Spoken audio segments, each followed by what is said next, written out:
muito prazer receber no meu canal o deputado Luiz Miranda. O Brasil inteiro hoje conhece o deputado Luiz Miranda, que é o deputado eleito pelo Distrito Federal, né? Tem todos os acontecimentos que envolveram o depoimento do deputado e do seu irmão à CPI da pandemia e os episódios da compra, da tentativa de compra, ainda bem, graças ao irmão do deputado que não ocorreu, da Covaxin. Deputado, muito obrigado por o senhor ter aceito o meu convite. E a primeira questão que eu coloco para o senhor esteve ontem de ponto na Polícia Federal, né? Como é que o senhor avalia o depoimento? O que aconteceu? O senhor se sentiu tranquilo? Como é que estava o delegado? Como é que foi aquilo, por favor? Bom, primeiramente, Marco, eu quero agradecer pela oportunidade de estar aqui no seu canal, abrindo aí as portas da sua casa para que a gente possa trazer esse debate, né, esse assunto, né, que passa a ser um debate, né? Não teve uma entrevista que eu não dei que o repórter do outro lado não entra. Eu falei, calma, tenha tranquilidade. O assunto é complicado mesmo, ele é difícil, né? Ele é um assunto que até para mim, quando eu recebi, ele era totalmente... parecia até não ter fundamento. Como pode uma empresa que ganha uma licitação de algo tão importante para o país, acho que o mais importante hoje, a vacina no mundo inteiro se tornou a prioridade de todos os governos, a empresa ter ofertado por 10, agora está 15, quer receber num offshore, em um paraíso fiscal, em nome de uma terceira que não está no contrato, com um quantitativo diferente do acordado, com prazo diferente e vencendo a vacina. Que é uma coisa que pouco se falou, mas aquele lote vencia nos próximos 30 dias, do momento estavam pedindo a licença de importação, quer dizer, até conseguir importar. Então, a gente entende que abrir porta para a gente poder falar a verdade é sempre muito bem-vindo e cria uma polêmica, né? Agora, nem tanto, né? Porque está tão escancarado que a gente estava certo, mas lá atrás todos colocavam que tinha uma segunda intenção, que tinha um motivo, que a intenção era prejudicar o presidente, outros já colocavam que a gente queria aparecer. Agora, com todos os fatos, a própria indústria dizendo que teve documentos falsificados, que realmente tinha má-fé, isso tudo faz com que nosso depoimento tenha mais força. Eu acho que foi assim que nós fomos recebidos pela Polícia Federal, em especial nessa semana, o meu depoimento. Eu senti um delegado muito mais convencido por conta das denúncias, hoje já serem muito mais próximas de se tornarem verdade, né? As informações que nós levamos das suspeitas acerca dessa empresa, um fato novo que nós levamos, que na CPI não foi perguntado, então meu irmão não se atentou a isso, e eu tentando extrair dele o máximo de informação possível, que ele me comentou que eu, no dia 20/3, quando nós fomos no presidente, eu falei para ele, pelo menos por umas 5 ou 6 vezes, falei, procura a PF, denuncie isso para a PF, a PF que tem que cuidar disso, procura a PF. E ele procurou, só que a gente teve um intervalo entre a hora que eu marquei a reunião com o presidente e a hora que a gente encontra com o presidente. Então, esse lapso, ele recebe uma ligação do delegado da Polícia Federal, que é um investigador do caso da Global, que é a mesma empresa, né? O mesmo grupo econômico da empresa da Covaxin. E o delegado afirma que escuta toda a pressão, já sabia dos problemas da empresa, já sabia dos problemas dos sócios da empresa, que inclui, inclusive, o Maximiano, e também já estava no rastro, e nessa investigação tem incluído o deputado Ricardo Barros, né, por conta do problema que aconteceu lá atrás na gestão dele dessa Global. Então, esse delegado toma algumas ações, entre elas comunicar à procuradora do Ministério Público Federal que intima o meu irmão no dia 24 e dá o depoimento no dia 31. Então, esse fato, o delegado, de certa forma, ele recebe como um fato novo de verdade, mas que reafirma aquele momento que meu irmão estava passando de pressão, que não é uma fantasia, num ponto de você envolver um delegado da Polícia Federal, que também se convenceu de se acionar o Ministério Público Federal, é porque aquilo era ele estava desesperado de fato. Desespero esse que me convence também, me faz buscar o presidente da República quando meu irmão disse que não queria assinar um papel, que é o nome dele ali, por medo de ser perseguido, por medo de represária, por medo de... Ele falou, meu problema, Maninho, de dar um depoimento, me chama de Maninho, né? Dar um depoimento oficial, fazer uma denúncia oficial, são as consequências disso não legais. Ir dar um testemunho, falar na justiça, não é o problema. O problema são essas pessoas saberem que sou eu. E essas pessoas, se de fato eles têm coragem de desviar recurso público de vacina, com tantas vidas sendo perdidas, eles não têm dó de vida de ninguém. Eu tenho medo pela minha vida, pela vida da minha família. Eu não quero. Ele escreve isso para mim. Então, como isso tudo estava escrito, é uma conversa sempre, porque eu sempre estou em audiência, estou em reunião, ou estou numa comissão, ou estou em plenário, Então, eu tenho tudo isso documentado, esse diálogo, esse momento, essa preocupação do meu irmão, e tudo isso foi apresentado à PF, e a sensação que eu tive, sendo bem sincero, é que o delegado, dado os primeiros minutos, ele já não tinha mais dúvida de tudo aquilo. Ele passou apenas a materializar as informações que eu fui prestando. Perfeito, deputado. A questão que hoje ele também todo lendo o noticiário, tal, é necessário colocar a velha questão se teve ou não gravação. O deputado disse no depoimento à Polícia Federal que não fez gravação. É isso? Não, eu não gravaria o presidente, nem o presidente, nem nenhum parlamentar. Eu acho que, no mínimo, isso se tornaria algo muito prejudicial à minha carreira política, por conta da falta de respeito. Acho que o presidente abriu a porta da casa dele para a gente, naquele momento. Nós confiávamos tanto no presidente que nós levamos um assunto tão sério, onde para o meu irmão era tão temerário, ao ponto dele acionar a Polícia Federal no mesmo dia, né? Então, quer dizer, algo que para a minha família era algo que já estava impactando, que nós tínhamos ali a preocupação pela vida do meu irmão, para a gente levar para o presidente, que a gente confiava no presidente. Então, se você confia numa pessoa, você não quer gravar essa pessoa. Não tem suspeita de que essa pessoa vai agir de má fé em nenhum momento.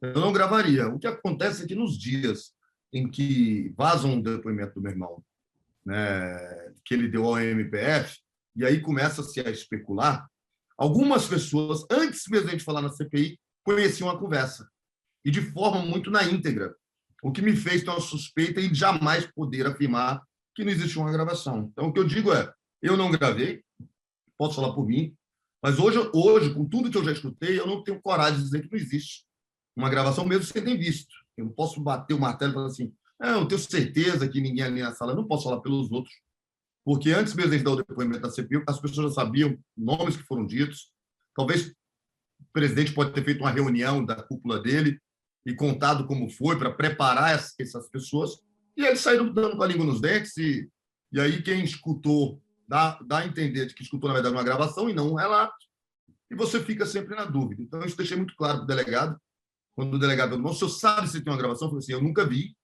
nunca escutei, mas a minha suspeita é muito grande de que exista algo, tendo em vista a riqueza de detalhes que alguns jornais materializaram, né? Algumas reportagens materializaram, que nem eu tinha dito. E, na verdade, teve detalhes que eu não lembrava. Fui relembrado lendo matérias que publicaram uma possível conversa entre nós e o presidente. E nesse caso, né, deputado, tinha 3 pessoas na reunião. O senhor, o seu irmão Luiz Ricardo, o presidente da República. O ajudante de ordens entrou e saiu da sala, mas não permaneceu durante toda a reunião, perfeito? Então, Correto, se o senhor não gravou, o seu irmão Luiz Ricardo não gravou, o presidente da República, através de terceiros, deve ter gravado, nesse caso, poderia ter gravado a reunião, perfeito?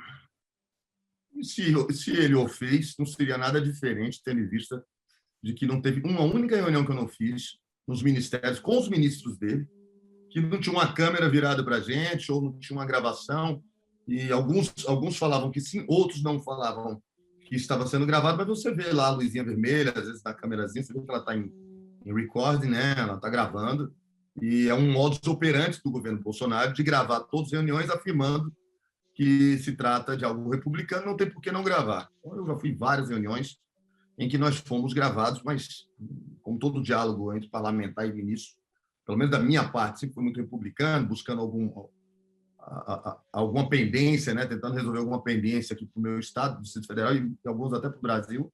Eu nunca liguei para isso. Agora, eu não tenho problema se foi gravado. Né? Se o presidente gravou para se proteger de uma falsa acusação ou de uma preocupação com algum ministro dele ou alguém que estivesse fazendo algo errado. Eu não tenho problema com isso. Né? Eu acho assim, que se existisse, ela tinha que vir à luz logo para poder demonstrar a verdade, mas naquela primeira semana. Depois disso, isso já não se torna mais necessário. O presidente já afirmou que recebeu os documentos, que passou para o Pazuello. O próprio ministro Onyx foi a público, na véspera do nosso depoimento, dizendo que nós estivemos com o presidente, levamos essa invoice falsa, e afirma que era falsa, a invoice verdadeira. O Elcio diz que ela chegou no dia X.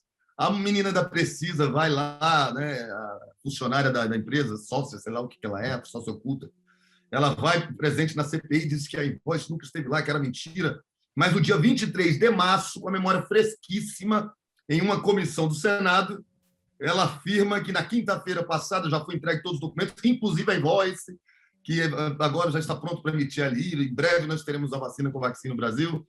Então, quer dizer, no dia 23 de março, com a memória fresca, ela lembra dos documentos que foram entregues. Na CPI, ela mente. Então, a gente teve essa fase de amadurecimento, depois de um mês, de que tudo que nós falamos até agora foi provado, reafirmado e demonstrado de acordo com as pessoas iam mentindo, as provas iam aparecendo, né? Então, a gente vem demonstrando a nossa seriedade com o compromisso que nós tivemos ali. O meu, pelo menos, foi de ser o que toda a população sempre pediu. Me surpreendeu os ataques que eu sofri, as represálias. Eu acho que muitos por paixão ao presidente, por acharem que aquilo estava impactando o presidente, né? E impactou negativamente, muito negativamente, o governo do Bolsonaro, mas eu acho que só impactou porque ele quis defender a empresa. Você observa claramente que, com o perdão da palavra por estar errado, eu até prefiro estar errado, mas eu tenho ali a suspeita de ter ocorrido, inclusive, uma advocacia administrativa por funcionários do governo, inclusive de ministros, em defesa da empresa. Quer dizer, o papel do servidor público, principalmente daqueles que estão no alto escalão, não é defender uma empresa, é defender o erário, é defender a população. Se tem suspeita, o primeiro fato que deveria ter sido verificado é a suspeita de desvio de conduta, principalmente pelo histórico da empresa. A empresa, recentemente, aqui no DF, está envolvida em um escândalo de corrupção aqui, que é o superfaturamento de testes rápidos. Quer dizer, nós estamos falando do mesmo aumento que nós estamos vivendo, da pandemia, em que várias pessoas foram presas, inclusive os secretários de saúde foram presos, que é a mesma empresa, né? Foi um grande escândalo aqui em Brasília. Então, nós aqui de Brasília conhecemos bem a empresa, né? Ela está envolvida aqui, o Ministério Público teve uma ação muito, muito dura contra todos os envolvidos e foram presos. A mesma empresa é investigada desde 2017 no caso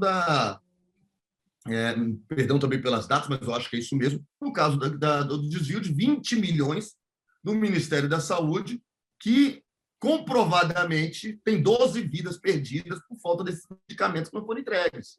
Então, quer dizer, são 12 pessoas que morreram, que ninguém cita disso, mas são 20 milhões de dinheiro também da saúde que foram recebidos por essa empresa e não entregou os medicamentos.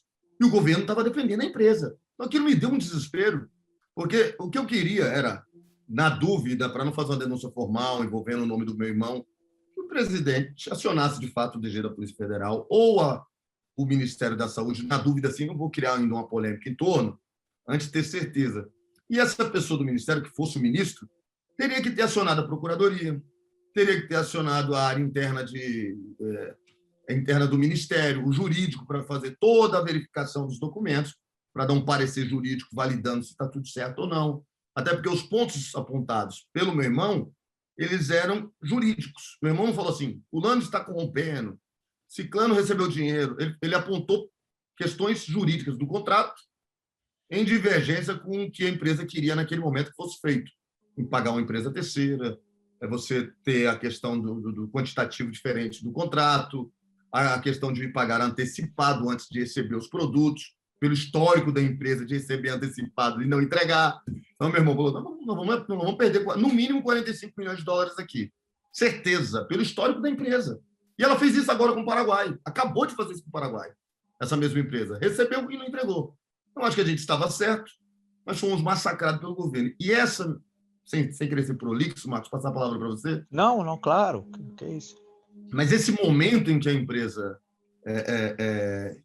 é defendida pelo governo, nós sofremos muitos ataques. Nós sofremos muito. E eu não entendo, voltando à história de ser parlamentar, o que a população que nos atacou, o que os parlamentares que nos atacou em defesa dessa empresa, o histórico que ela possui, enxerga do que eles querem de Brasil. Porque todo mundo sempre clamou que tivéssemos parlamentares que combatessem a corrupção.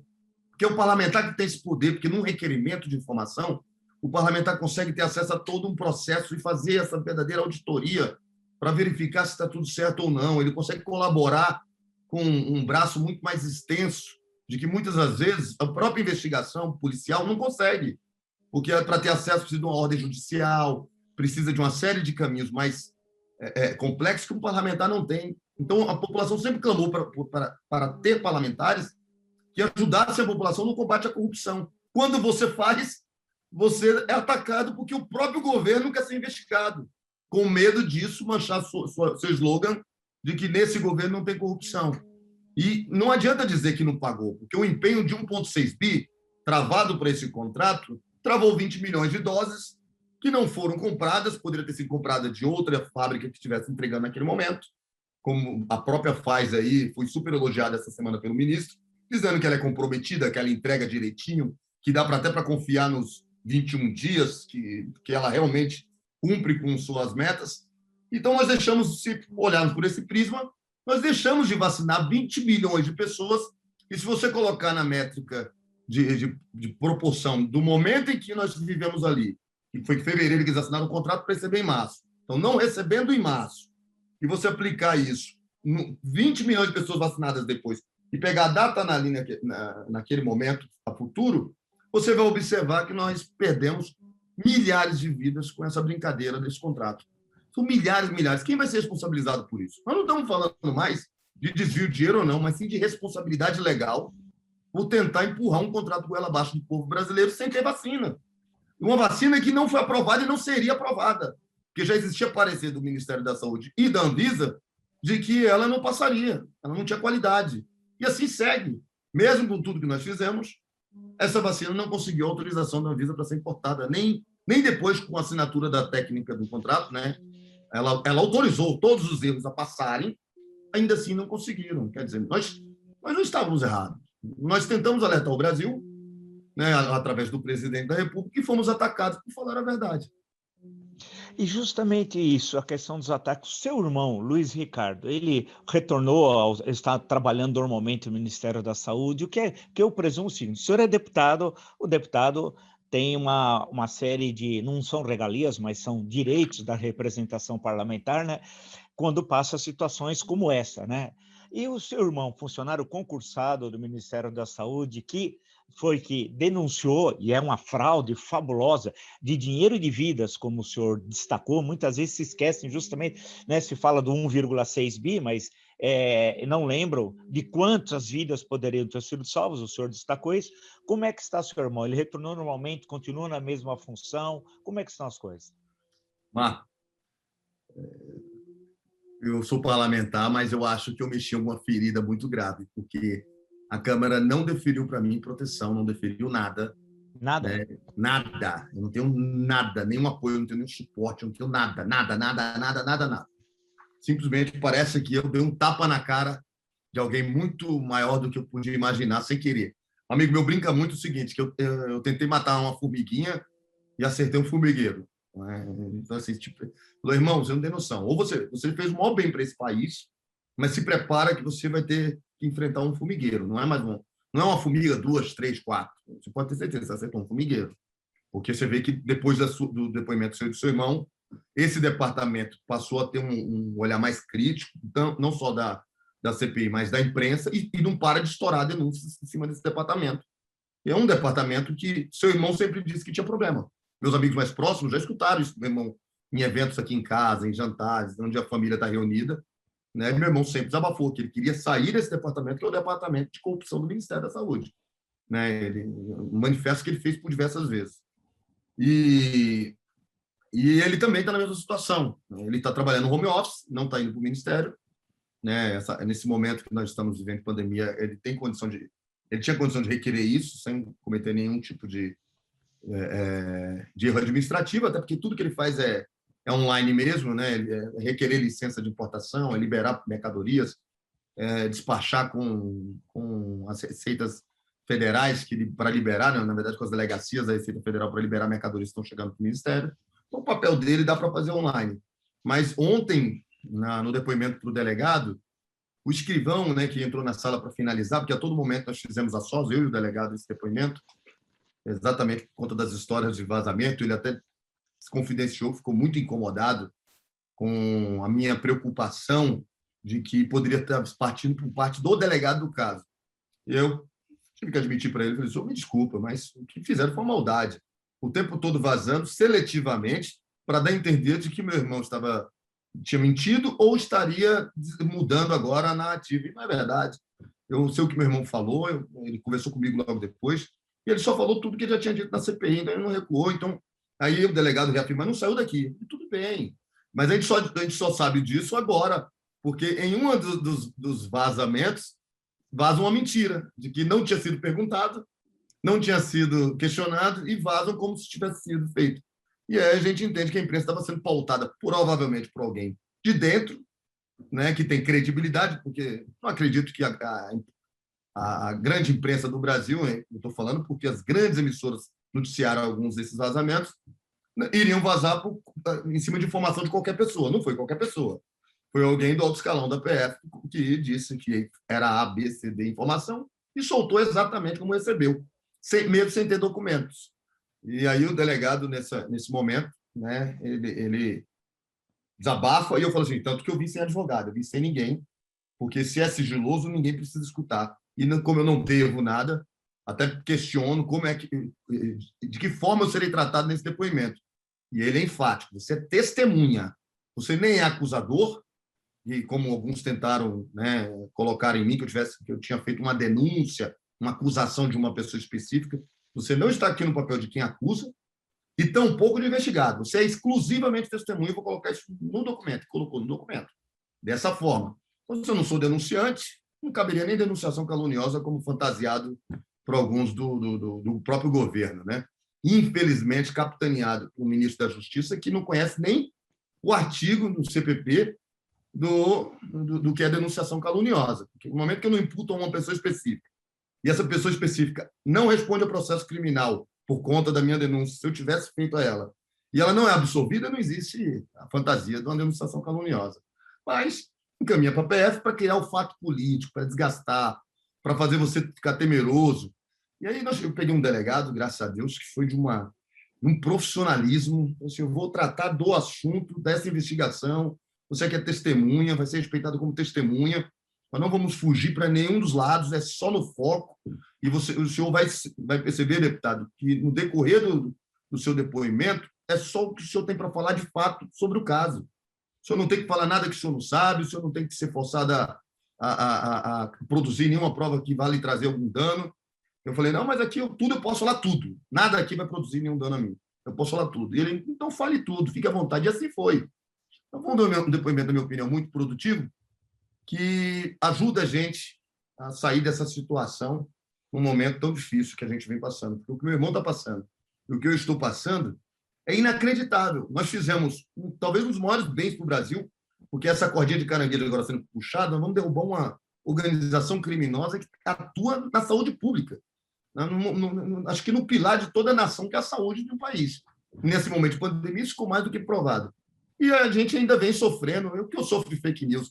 Ô, Vila, de golpista, de cara que fugiu dos Estados Unidos, eu já escutei de tudo.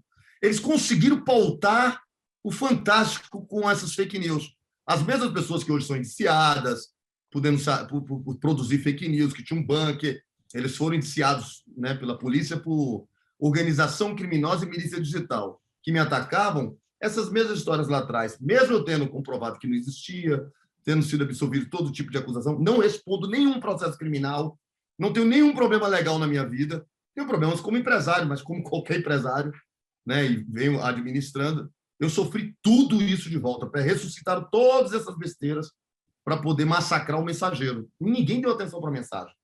Para dizer que ninguém deu atenção para a mensagem, a Polícia Federal, e aí é onde eu não consigo negar, eu sou apaixonado pela Polícia Judiciária, antes, para não dizer que é de agora, eu sempre fui um defensor da segurança pública por causa disso. Porque o pilar que protege a gente do bem e do mal não é nem a justiça vai julgar o quê? O bom trabalho de uma polícia séria. Então, se você não tem uma polícia séria, que pega um caso como esse com seriedade, independente se quem está do lado de lá é o presidente da República, é um ministro, daqui um deputado, um servidor público, e separa essas questões de nomenclaturas e olha para o fato, se não temos uma polícia que você possa confiar, nada vai acontecer nesse país, o país nunca vai mudar. Então, é nesse momento que você tem uma polícia que você confia, eu confio muito na Polícia Federal, que me dá a segurança de ter certeza de que breve nós teremos aí um resultado positivo para o país. Mas que os irmãos Miranda serão lembrados como quem ajudou e passou por uma maldade muito grande, mas que, no final, fizemos o bem para a nossa nação. Uma questão, deputado, o seu irmão vai depor também na Polícia Federal? Já Já foi? depois, Já depois já, depois, né? Já, né? há uns 15 dias atrás, porque na Tá, semana tá. passada era eu, ele, Sim, né? Aliás, eu acho que ele também foi semana passada. Não, foi semana retrasada, isso mesmo. Aí sei. semana passada era eu, mas aí eu tinha um evento de kart. Minha filha Sim, corre, né? Na Copa sim, Brasil de kart, que aconteceu em Londrina, e eu queria acompanhá-la. O sim, delegado sim, disse que sim. não iria atrapalhar as investigações e passou para essa semana. A questão dos nomes citados no encontro do senhor com o seu irmão e o presidente da República, além de Ricardo Barros, foi citado outros nomes de possíveis envolvidos a expressão que o senhor usou em certo momento foi que havia quase que um departamento de corrupção no Ministério da Saúde. Foi citado mais algum outro nome? Não, o presidente, inclusive, ele cita o nome do deputado Ricardo Barros Sim. por conta de uma matéria. Deixa eu ver se eu tenho ela aqui. Ontem eu levei o delegado, ele tem uma cópia aqui. Era uma matéria. Se eu tenho ela, acho que eu tenho ela aqui. Era essa matéria aqui, ó. Até tiro a cópia. Ela é assim, ó. Sim, Matéria. Então, na verdade, ele olha essa matéria em cima da mesa, né? Ela está assim em cima da mesa do presidente, e ele vai vendo os documentos, ele vai explicando da credibilidade da empresa, ele bate o olho e não tem como não falar. Não vou nem botar isso na conta do presidente, porque qualquer um outro estivesse olhando essa matéria e assim, o que o Ricardo Barros está fazendo aí? No mínimo. Mas ele fala assim, esse cara de novo, pô, você sabe me dizer se ele está envolvido nesse caso também? Então, quer dizer, ele conhece o caso do Ricardo Barros, obviamente, e óbvio, todo mundo conhece, dessa questão com a Global. E aí ele faz um desabafo mais veemente, né? Dizendo, porra, esse centrão quer me fuder, cara. Eles querem me fuder, esses caras. Todo dia tem um problema. E aí ele começa a fazer um desabafo nesse sentido mais genérico, né? Talvez por isso a conta dele esteja tão cara, porque essa informação foi muito repercutida. Talvez tenha encarecido um pouquinho a conta do presidente com o Centrão. mas ficou Mas só eu no não nome. iria, eu não posso mentir. Ele falou, amanhã Claro. aparece uma gravação, né? Aparece Sim, alguma coisa sim. mostrando que ele falou, só repetir as palavras dele. Claro, claro. Mas não foi citado outro parlamentar, só ficou no nome de Ricardo Barros, né? Então ficou no nome do Ricardo Barros. Não falou Ele em não, ele outros. chega a citar o nome de mais duas pessoas, mas de uma forma mais solta e não quanto ao Sei. caso, né? Ele cita outros dois Sim, nomes, mas de uma forma mais solta, dando a entender que são os caras que porra, que cuidam do Centrão, que tinham que controlar essa situação. sim, sim, sim, perfeito, perfeito. Deputado, mais uma questão aí, a questão das redes sociais. O senhor disse momentos atrás que está sendo bombardeado. Como é que o senhor está trabalhando com isso? Porque deve certamente, o senhor está recebendo sucessivos ataques, o senhor, o seu irmão, deve ter ameaça de morte também, não sei, estou perguntando ao Muitas, senhor, como é que muitas está tudo isso? palavras ofendendo minha família, chamando minha esposa puta da sua esposa, não vamos pegar ela, minha filha, falando em estuprar minha filha, falando em me bater, me matar. E quando ele tenta entrar nos perfis, são perfis que com zero postagem, são perfis que você vê que claramente que acabaram de serem criados. Então a gente imagina que até para a polícia investigar algo desse gênero deve ser muito difícil.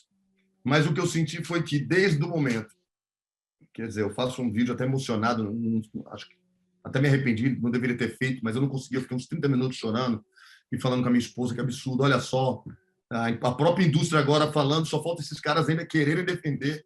E eu não parava de chorar e quis gravar um vídeo naquele momento, que era o momento que eu acho que as palavras que saíam da minha boca eram as palavras mais verdadeiras possíveis.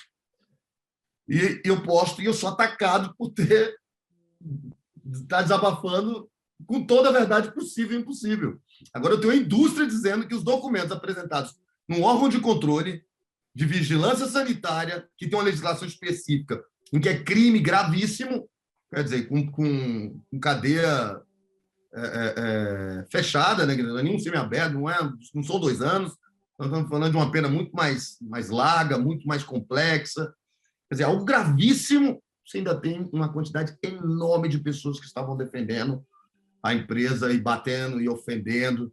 Quer dizer, você percebe claramente que a população ainda não entendeu o que está acontecendo. Só que a imprensa foi noticiando, como eu peguei a notícia muito cedo, a imprensa foi noticiando, e essa semana já, quando eu posto ontem que eu iria para a PF sem advogado, que eu iria sozinho, cabeça erguida, porque eu tenho a verdade comigo, o meu aparelho eu nunca deleto nada, Então, eu tinha toda a conversa onde nasceu no grupo de WhatsApp com amigos, as matérias foram sendo postadas, o pessoal reclamando dessa empresa, e aí meu irmão se manifesta, fala assim, eu depus na Polícia Federal exatamente sobre esse caso. E aí começa a conversar no grupo, e nesse grupo, com várias testemunhas, ele coloca, não, e o mais absurdo é que hoje eu recebi uma pressão do sócio da empresa, do meu diretor e do secretário executivo. Os três me ligando hoje, sábado, para eu emitir a tal DLI hoje, para eu correr atrás de fazer alguma coisa hoje. Então, vocês vão ver no poder que essa empresa tem. Ele está desabafando num grupo de WhatsApp. E aí eu falo, cara, chama um delegado, entre em contato com a PF e denuncia. Aí ele me chama no inbox. Na hora que ele me chama no inbox, ele fala, eu já dei depoimento para a PF nesse caso, tenho contato de um delegado. E tudo. Eu falei, então chama ele e tudo, e a gente começa a conversar. Isso é tão orgânico que não sobra margem para dizer que teve uma segunda intenção, ela é tão natural, né? Mas essa semana eu acho que tudo aquilo que a gente falou, ele vem sendo elucidado agora com uma transparência tão grande que isso diminuiu. Vila, diminuiu muito. Eu li hoje em proporção muito mais elogios do que ataques. Mas, obviamente, não são as mesmas pessoas. Quem atacou nessa hora se acovarda, se cala, não sabe pedir perdão, não sabe pedir desculpa, não sabe reconhecer de que estava errado. E os elogios são das pessoas que estavam assistindo caladas, mas que, na dúvida, agora se convenceram de que a gente, a todo momento, fez o certo. A gente vem mudando. Eu espero que daqui para frente essa pressão reduza, mas que o nosso povo entenda que isso é inadmissível. O Brasil não tem que proteger empresa nenhuma, nem os brasileiros, e tampouco o governo. Nós precisamos investigar. Se a empresa realmente foi idônea, parabéns, é o dever dela, é obrigação, aquela história do ser honesto. O cara coloca no currículo que ele é honesto. Ser honesto é obrigação, não deveria ser curricular. Eu nunca contratei uma pessoa que, estando como empresário, entrevistando funcionários, possíveis funcionários, se a pessoa falava assim, não, a vantagem que eu tenho é que eu sou honesto, eu não contratava ela, porque ela acha que isso é mérito, isso não é mérito, isso é obrigação. Né? E o povo brasileiro precisa enxergar isso, que nossa obrigação é fazer a coisa direito, e qualquer margem fora da curva, não tem desculpa para aceitar pagar uma empresa terceira ou tendo uma indústria que pode receber o dinheiro, ou tendo uma empresa que pode receber o dinheiro. Para que pagar a terceira? Como pode tantos senadores da base governista terem defendido isso? Para que pagar a empresa terceira? Me dá um motivo, se não é para fugir dos tributos, se não é para fazer repasse de recurso escuso, ilícito. É óbvio, é o que aconteceu na Lava Jato, que você tanto bateu. As empresas, as terceiras, eu acompanhava o seu trabalho, as empresas de terceira que estavam em paraísos fiscais eram exatamente onde aconteciam as divisões de dinheiro. Dinheiro esse que muitos diziam que nunca tinha ocorrido nada, até começarem os acordos para devolver os recursos em prol de redução de pena. Quer dizer, o dinheiro não apareceram bilhões do nada, né? Acontecia lá fora e o povo brasileiro aceitava. Então, assim, é escancarado o que estava acontecendo, ainda é, na minha opinião, algo grave, porque você não tem um manifesto por parte do governo e nem desses que tanto defenderam. Uma coisa é a população, mas a população ela é pautada por quem? Porque eles acreditam, porque são fãs, eles são pautados pelos senadores, que, na minha opinião, cometeram um crime, que é uma advocacia administrativa, defendendo uma empresa que agora está escancarado que ela estava errada. Né? A culpa são dos parlamentares, inclusive colegas meus deputados, que, para defender o governo, defenderam essa empresa com unhas e dentes, batendo nos emissários. A gente tem aí um problema de pautar a população de uma forma errada, que acaba fazendo com que a população padeça e sofra cada dia mais. É um momento assim, é difícil, viu, Marco? Sim, eu imagino. Só um esclarecimento, deputado. Nesse dia que o seu irmão Luiz Ricardo conversou com o deputado, dizendo que 3 pessoas o acionaram para fazer o processo andar, tal, um da empresa e 2 do Ministério, era o secretário executivo Elcio Franco. Era o Elcio Franco. Exatamente, Elcio Franco. E o Roberto Dias. Essas pessoas. Ah, tá. Então, o Elcio Franco e o representante da empresa, né? Perfeito, perfeito. E olha que legal. Deixa eu ver vou te mostrar aqui a mensagem. Sim. Naturalidade. Isso ocorreu. É assim, estou aqui chegando já no dia que é muita conversa. Perfeito. Mas aqui, estou conversando com o meu irmão. Conversas no inbox vêm naturalmente. Sim. Aqui do dia 12, né? E aí eu chego para ele aqui, no dia 20, ele puxa uma conversa que vem dentro desse grupo. Aí eu clico nessa conversa, cai no grupo. Esses Perfeito. grupos são os mais fortes. Onde ele fala isso, ó. Esse sócio, ó, Sim, tá falando da matéria que tá o Ricardo Barros na capa. Ele explica aí, ó. sim. Ele, o secretário executivo. Então, ele está falando num grupo de WhatsApp, desabafando para todo mundo. Que dia? No dia 20 de março, lá atrás. E aqui é um grupo de Sim, WhatsApp onde o pessoal está postando matérias por conta da vida perdida de um vereador, desse rapaz jovem com 27 anos, se eu não me engano. É um grupo de WhatsApp onde as pessoas... Eles estão conversando entre eles, eu nem estou debatendo. A não ser no sim, momento em que eu posto uma matéria por conta desse vereador que teria exato. falecido. Então, assim, o debate vem orgânico. E aí ele fala sobre essa pressão, fala, não, calma aí, meu filhão. Se você está recebendo essa pressão, você tem que acionar a Polícia Federal. E a conversa vai andando.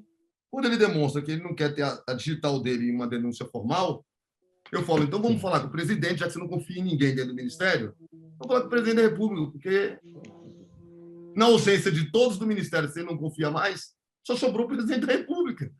E Exato. olha o que nós estamos passando. É difícil.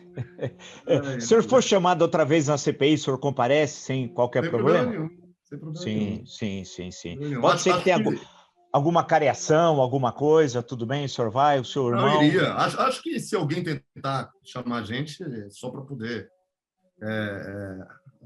de certa forma, atacar ainda mais a nossa imagem, porque os membros da CPI todos sabem que tudo que eles pedem para a gente fornece, né, informações, material, dados. Eu não tenho problema com meus sigilos, diferente de alguns que adoram defender sigilos bancários e telefônicos. Eu entreguei o meu à vontade, abro conta minha aqui nos Estados Unidos, onde quiser, movimentação financeira, movimentação telefônica, telemática. Graças ao nosso bom Deus, eu não tenho problema com isso. Então, como a CPI sabe disso, eles já não têm essa dificuldade. O que precisa, eu mando tudo.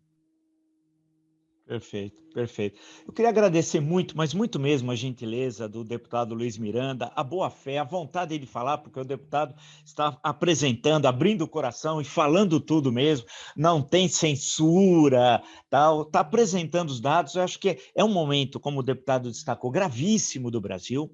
Nós estamos falando de uma corrupção fantástica e, ao mesmo tempo, paralelo a isso, as pessoas morrendo, precisando de vacina. Essa estrutura do Ministério da Saúde, que é algo que vai ter de ser repensado, né, pelos próximos governos, há uma situação muito grave em alguns departamentos, o deputado destacou, e eu acho que elogiar muito o seu irmão, né, que teve coragem, que poucos funcionários públicos têm.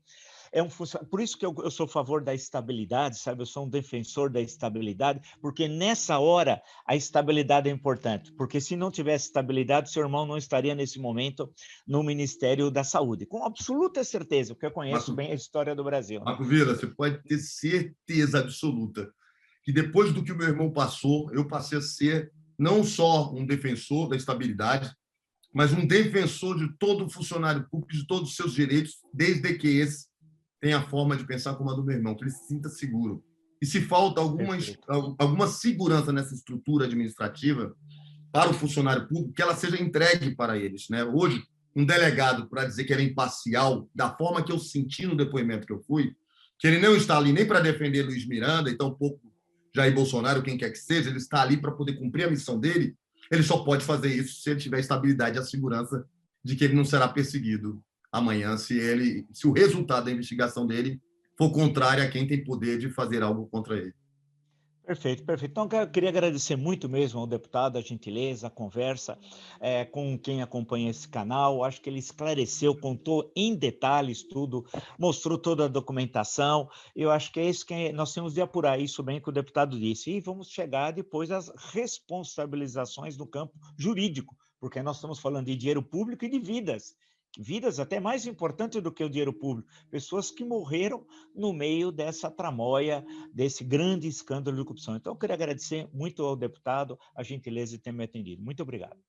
Eu que agradeço. Um grande abraço a todos Valeu, que acompanham o deputado. canal. Um abraço.